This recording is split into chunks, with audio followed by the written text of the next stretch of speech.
नमस्कार। आचरण के साथ मैं हूं टीएन मनीष। हमारे साथ इस समय मध्य प्रदेश विधानसभा के अध्यक्ष वरिष्ठ भारतीय जनता पार्टी नेता श्री नरेंद्र सिंह तोमर जी हैं। हम उनसे कुछ आज के विषय पर ही बात करेंगे, क्योंकि अभी भाई साहब जो हैं वो पार्लियामेंट जो है मॉक पार्लियामेंट उसके सिलसिले में आए हैं।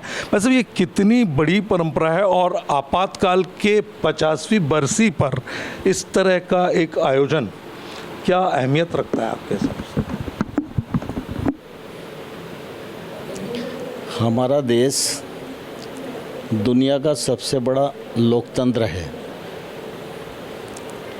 और मैं ये कहूँ तो अतिशयोक्ति नहीं होना चाहिए। देश की आत्मा ही लोकतंत्र में बसती है। आज़ादी तो 1947 में प्राप्त हुई, लेकिन प्राचीन भारत को भी अगर देखेंगे, आध्यात्मिक दृष्टि से देखें, राजनीतिक दृष्टि से देखें, सामाजिक दृष्टि से देखें, तो भारत में हमेशा लोकतांत्रिक मूल्यों की महत्ता रही है। आज की परिस्थिति में लोकतंत्र मजबूत हो और लोकतंत्र के प्रति लोगों की आस्था बढ़े, लोकतांत्रिक मूल्य में लोगों का भरोसा बढ़े, यह समय की आवश्यकता है। क्योंकि भारत बड़ी आबादी वाला देश है और बड़ी चुनौतियों से जूझ रहा है। और मुझे कहते हुए प्रसन्नता है कि आज प्रधानमंत्री नरेंद्र मोदी जी की योग्य और दूरदर्शी नीतियों के परिणाम स्वरूप भारत का स्थान वैश्विक मंच पर ऐसा बना है कि दुनिया का बड़ा हिस्सा भारत की ओर आशा भरी नज़रों से देखता है और सहायता और सहयोग की अपेक्षा करता है। ऐसी परिस्थिति में हम सशक्त हों, शक्तिशाली हों, बौद्धिक रूप से दक्ष हों, लोकतांत्रिक मूल्यों से मजबूत हों और वैश्विक मंच पर अपनी उपस्थिति को और मजबूती के साथ रख सकें, इसके लिए आवश्यक है कि नई पीढ़ी भी इन मूल्यों के प्रति प्रतिबद्ध हो, उसकी प्रतिबद्धता बढ़े। इसके लिए यह आवश्यक है कि नई पीढ़ी हमारे पुराने इतिहास को पढ़े भी, सुने भी और उससे सबक लेकर अपना आगे का रास्ता तय करे। और इसलिए समय समय पर इस प्रकार के संवाद के कार्यक्रम आयोजित होते रहना चाहिए। और मुझे प्रसन्नता है कि आपातकाल के 50 वर्ष पूर्ण होने पर देश भर में इस प्रकार के कार्यक्रम संपन्न हो रहे हैं। ये कार्यक्रम जहां एक तरफ लोकतांत्रिक व्यवस्था को मजबूत करेंगे, वहीं भविष्य की जो पीढ़ी है उस पीढ़ी का मार्ग प्रशस्त करने में बहुमूल्य योगदान देंगे।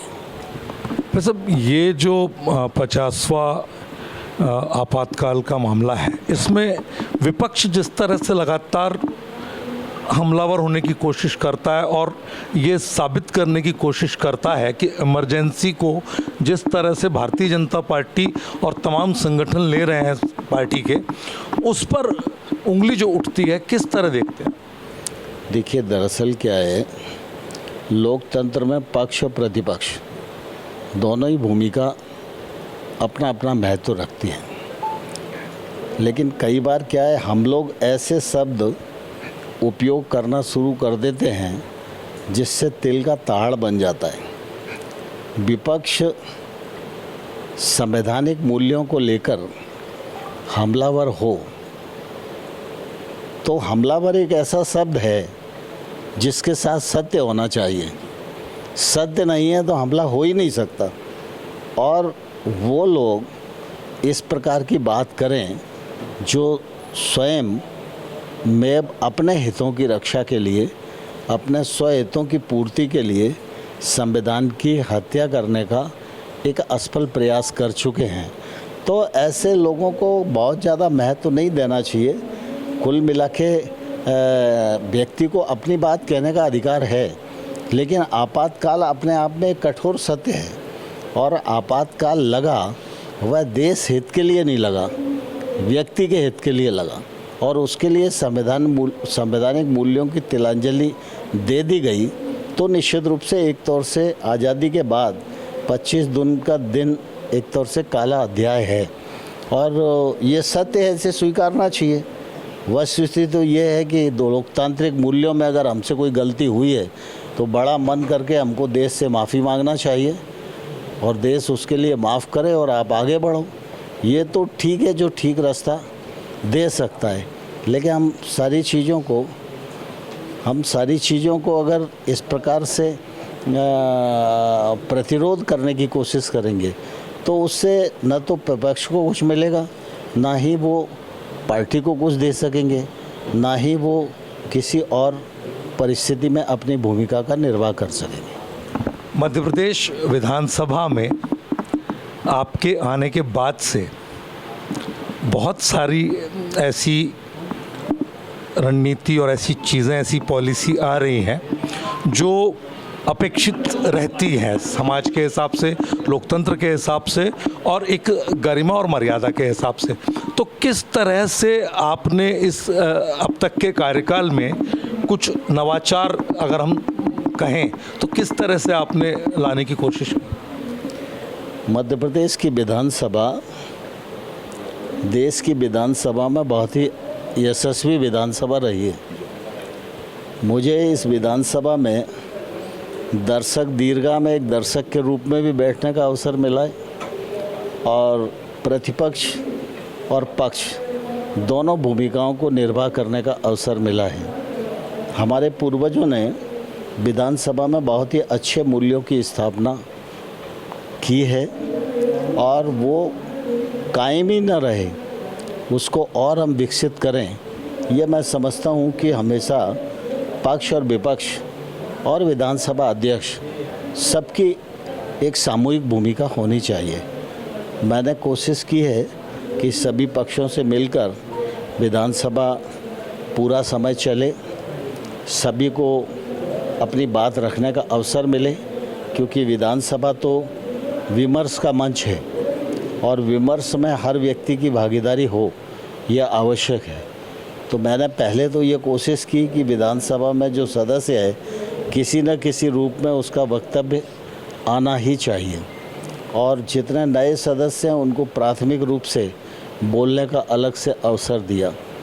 एक दिन तय किया है जिस दिन सिर्फ महिला और नए सदस्य इनकी ही तारांकित प्रश्नों के लिए लॉटरी डलती है, तो उस दिन सिर्फ महिलाओं के ही प्रश्न होते हैं और नए सदस्यों के होते हैं। इसलिए नए सदस्यों को भी बोलने का पर्याप्त अवसर मिलता है, और मुझे प्रसन्नता है कि सदन के सभी सदस्य मिलकर सदन की कार्यवाही को आगे बढ़ाने में निश्चित रूप से योगदान देते हैं, और उसी के कारण कार्यवाही अच्छे से संपन्न हो पा रही है। अभी 28 जुलाई से ये वर्षाकालीन सत्र प्रारंभ होने जा रहा है, इसकी तैयारियां भी चल रही हैं, और मुझे लगता है यह सत्र भी अच्छे से संपन्न होगा, ऐसी मुझे पूरी आशा है। टेक्नोलॉजी का उपयोग विधानसभा में हो, इसका हम लोग ने प्रयास किया है। जो सामान्य तौर पर पहले बहुत कम प्रश्न आते थे, लेकिन अब प्रश्नों को ऑनलाइन किया है, तो बड़ी मात्रा में विधायक प्रश्न कर रहे हैं। वो तारांकित हो अतारांकित हो, सभी प्रश्नों का अपना महत्व होता ही है, और विधानसभा को विधानसभा करने का भी पूरा योजना है, और उस पर हम लोग काम कर रहे हैं। मैं जब केंद्र सरकार में संसदीय कार्य मंत्री था, उस समय एक नेबा प्रोजेक्ट हमने शुरू किया था, जिस प्रोजेक्ट के माध्यम से हम केंद्र सरकार की ओर से विधानसभाओं को सहायता भी प्रदान करते थे आर्थिक रूप से, और सभी विधानसभाएं विधानसभा हो जाए। तो मध्य प्रदेश विधानसभा, चूँकि मैंने देखा कि इसमें कुछ काम हो नहीं पाया था, तो अभी वो नेबा प्रोजेक्ट को हम लागू कर रहे हैं। उसके टेंडर इत्यादि की प्रक्रिया चल रही है। कुछ दिनों में कागज़ ले जाने की ज़रूरत विधानसभा में विधायकों को नहीं पड़ेगी, पूरी तरह पेपरलेस हो जाएगी, और डिजिटाइजेशन भी हम लोगों ने विधानसभा में किया है। अभी सामान्य तौर पर अगर पुराना रिकॉर्ड किसी को चाहिए, मान लो अर्जुन सिंह जी का भाषण चाहिए, सुंदरलाल पटवा जी का भाषण चाहिए, ये लोग लंबे समय तक विधानसभाओं के सदस्य रहे हैं, पक्ष और विपक्ष दोनों में रहे हैं, तो कई बार कई परिस्थिति बनती है, तो पहले मतलब महीनों लग जाते थे इनके भाषणों का संकलन करने में। अब डिजिटाइजेशन होने के कारण कितना भी लंबा रिकॉर्ड हो तो मात्र 2 घंटे के भीतर उपलब्ध कराया जा सकता है। लाइब्रेरी हमारी बहुत ही संपन्न और समृद्ध है, तो लाइब्रेरी को भी डिजिटाइज करने का प्रयत्न किया गया है, जिससे कि सारा साहित्य सुरक्षित रखा जा सके, और भी कई नवाचार आने वाले कल में होंगे। एक बात ये वैसे कि स्टूडेंट पॉलिटिक्स जो है वो स्वस्थ लोकतंत्र के और अच्छी लीडरशिप के लिए बेहद ज़रूरी है, लेकिन पिछले लंबे अरसे से हो ये रहा है कि छात्र राजनीति जो है, क्योंकि चुनाव जो है वो नहीं हो पा रहे हैं, किस तरह देखते हैं आप? देखिए, सामान्य तौर पर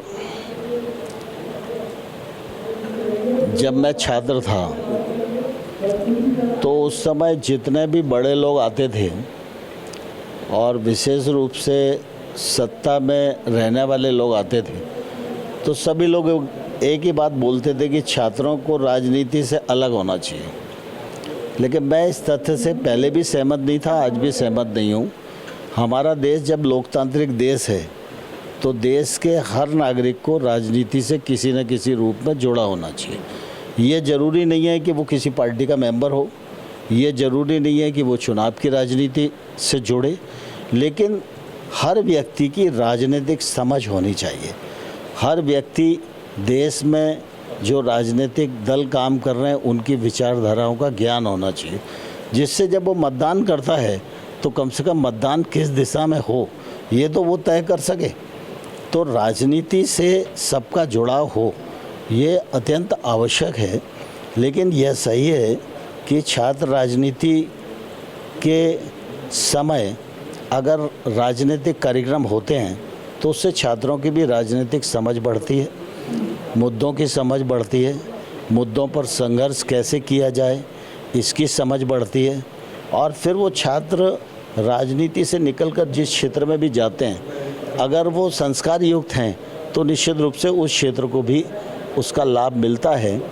अभी वर्तमान समय तक मतलब चाहे वो नीतीश कुमार जी हों, शिवराज सिंह जी हों, मैं स्वयं हूँ, बहुत सारी ऐसी पीढ़ी है जो छात्र राजनीति से निकलकर और जेपी मूवमेंट से निकलकर राजनीतिक क्षेत्र में सफलतापूर्वक काम कर रही है। और इसलिए छात्र संघ के चुनाव का भी निश्चित रूप से छात्र जीवन में एक बड़ा महत्व है। वो सरकारें उस मामले में तय करती हैं, वो एक अलग पक्ष है, लेकिन छात्र संघ के चुनाव निश्चित रूप से मुझे लगता है कि छात्रों की क्षमता, योग्यता, समझ और उनके सोचने की व्यापकता को बढ़ाने में सहायक होते हैं। आप संगठन के शिल्पी के तौर पे आपने कई तरह की भूमिका पार्टी में, क्योंकि मैंने आगरा का वो कार्यक्रम भी देखा है आपका, तो किस तरह से भारतीय जनता युवा मोर्चा का अब आप देखते हैं कि क्या योगदान इस समय है, और इस तरह की जो संसद मॉक पार्लियामेंट जो है वो कैसे नए जो कार्यकर्ता हैं उनके लिए कितनी महत्व? कुल मिला के संगठन का कोई भी मंच हो वो विचार आधारित होना चाहिए और व्यक्ति का निर्माण भी विचार आधारित होना चाहिए।